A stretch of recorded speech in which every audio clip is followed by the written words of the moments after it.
और हमारे देश का प्रधानमंत्री, आज मैं आपसे बात कर रहा हूं, प्रधानमंत्री नरेंद्र मोदी की औकात नहीं है कि चीन के खिलाफ एक शब्द बोल दे। आज तक तो बोला नहीं है।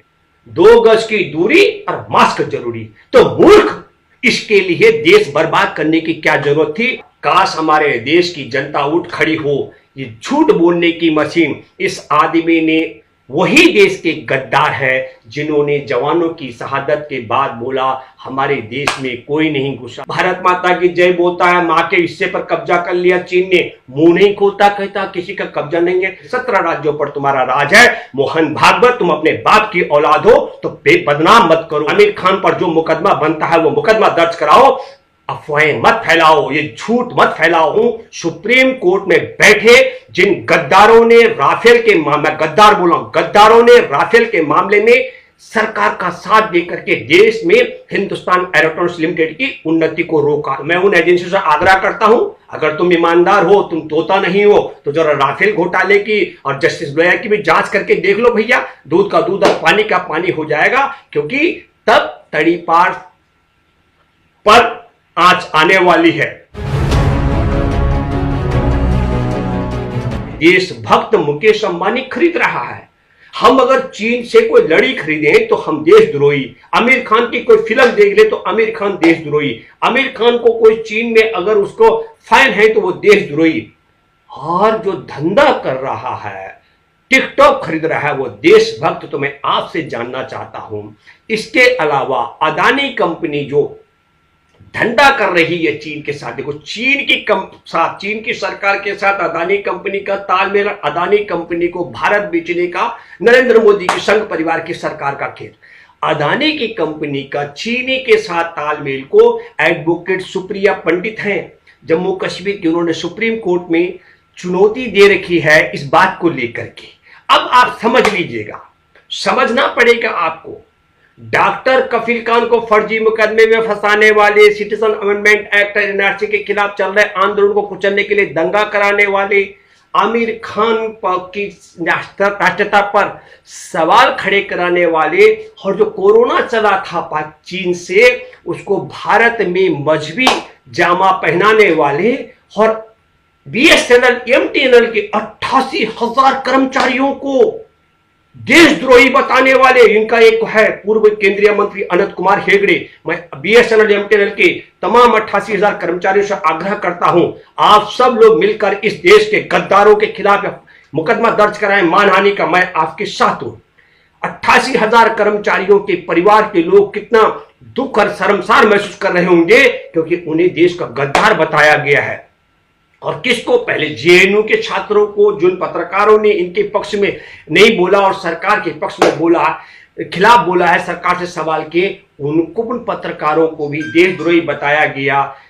हमारा एक बिल्कुल एशिया में बड़ ताकतवर देश है जापान, वहां के प्रधानमंत्री है शिंजो अबे, उन्होंने अपने पद से त्यागपत्र दे दिया, उन्हें स्वास्थ्य की कमी है। काश हमारे देश के अंदर संघ परिवार की तरफ से बैठा हुआ तोता, जिसने कहा था कि भारत में कोरोना नहीं आएगा, और कोरोना आया तो फिर बोला कि 18-21 दिन में कोरोना चला जाएगा।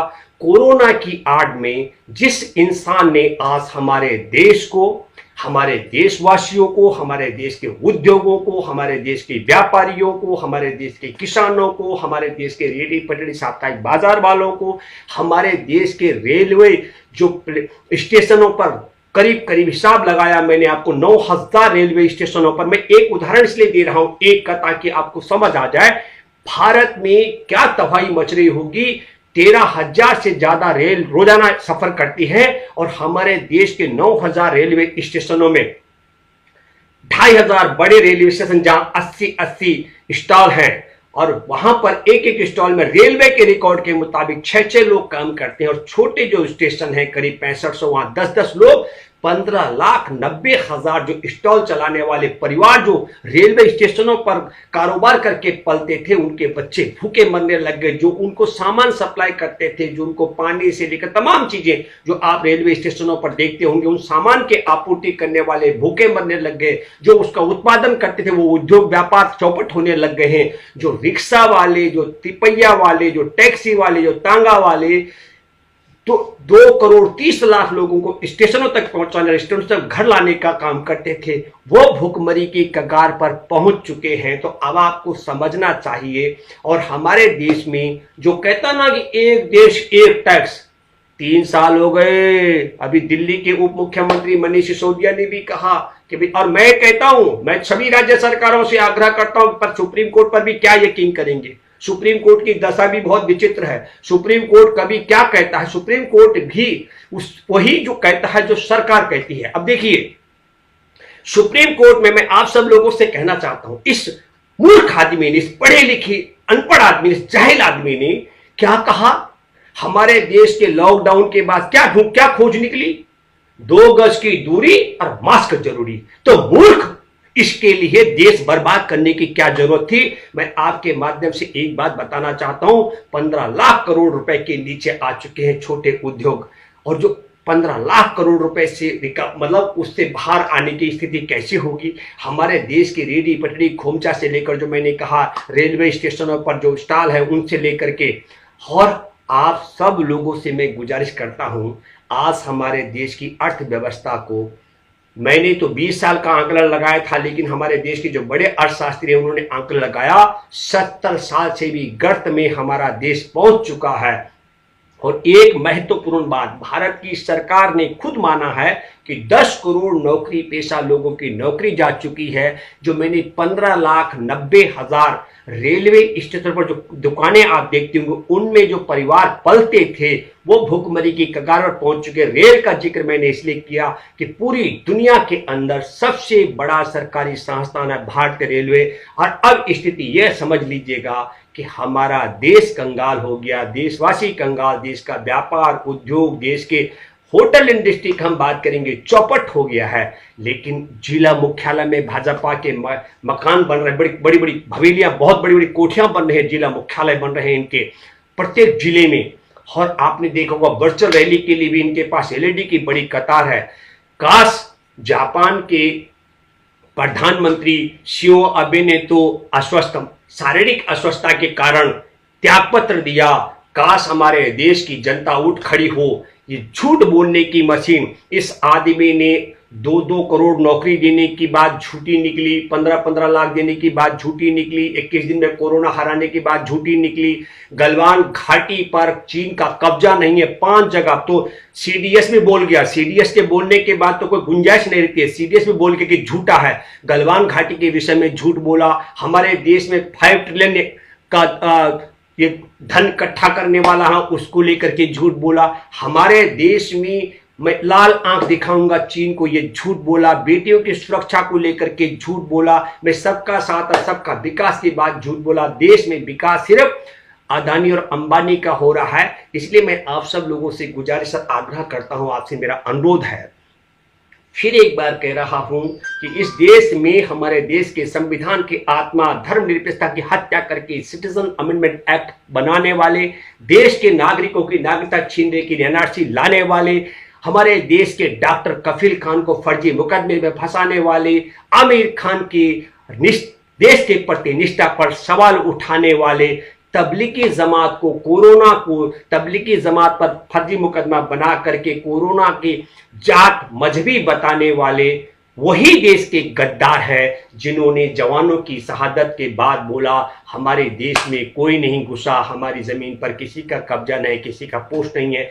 मैं आप सबों से आग्रह करता हूं, आपसे जानना चाहता हूं कि आमिर खान की भूमिका बताए कि क्या देशद्रोह की भूमिका लगती है तुर्की जाने से, और ये देशभक्ति का मामला है शौर्य डोभाल का, जो हमारे देश के राष्ट्रीय सुरक्षा सलाहकार का बेटा अजीत डोभाल का बेटा पाकिस्तानी के साथ धंधा कर रहा है, और हमारे देश के मुकेश अंबानी और अदानी जो अभी धंधा कर रहे हैं चीन के साथ, और हमारे देश का प्रधानमंत्री, आज मैं आपसे बात कर रहा हूं, प्रधानमंत्री नरेंद्र मोदी की औकात नहीं है कि चीन के खिलाफ एक शब्द बोल दे। आज तक तो बोला नहीं है, पता नहीं आज के बाद बोल पाएगा कि नहीं। भारत माता की जय बोलता है, मां के हिस्से पर कब्जा कर लिया चीन ने, मुंह नहीं खोलता, कहता किसी का कब्जा नहीं है। तो मैं आप सब लोगों के माध्यम से बात कहना चाहता हूं इस उम्मीद के साथ में कि आप सब लोग जोरदार जिंदाबाद करते हुए आप सबको, कि अगर मेरी राय आपको अच्छी लगी होगी, मैं जो सवाल उठाया हूं इसको आप दूर दूर तक पहुंचाने के लिए इसको शेयर जरूर करें। ये षड्यंत्र इसलिए किया जा रहा है, ये जो आमिर खान का मसला है वो क्यों आया।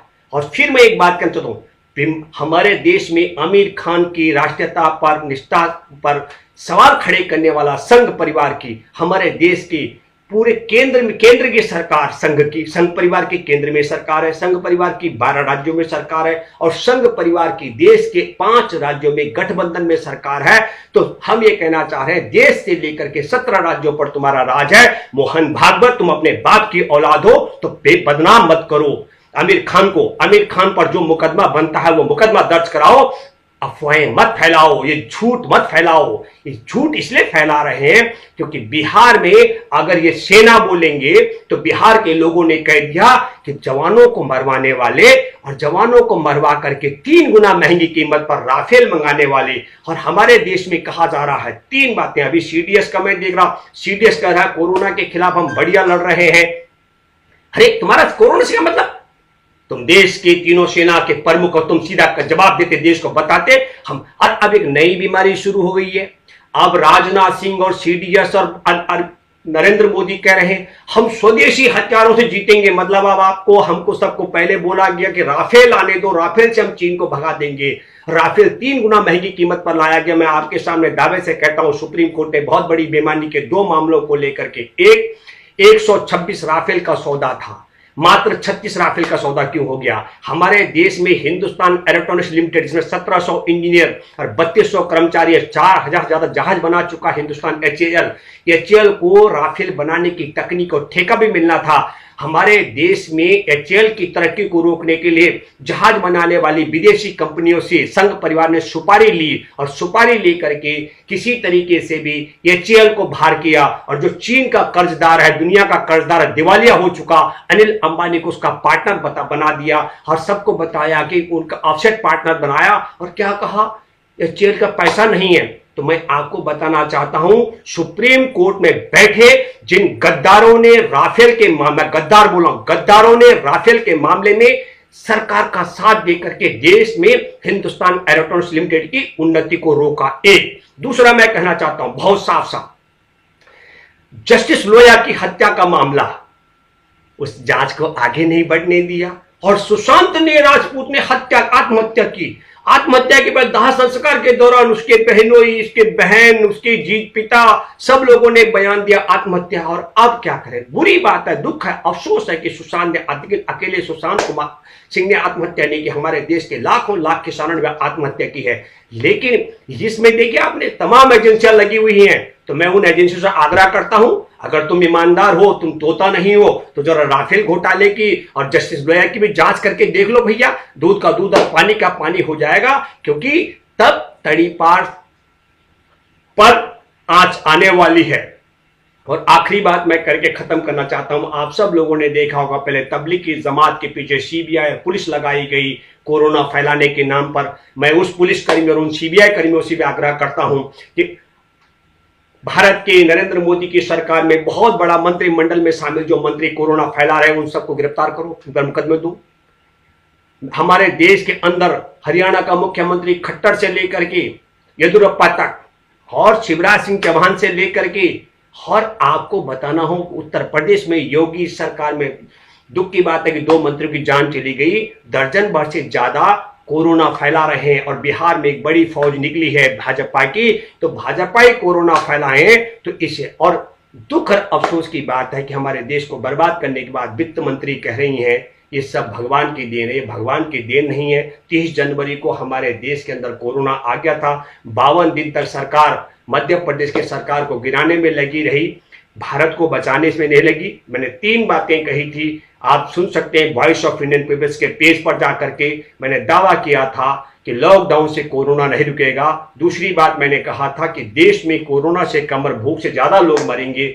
और तीसरी महत्वपूर्ण बात मैंने ये कही थी कि पूरे संसार में हर वर्ष 1,70,00,000 लोग संक्रमण से मरते हैं। देखना रोचक होगा कि कोरोना से कितने मरते हैं, लेकिन कोरोना की कोरोनोलॉजी को भी आप समझिएगा।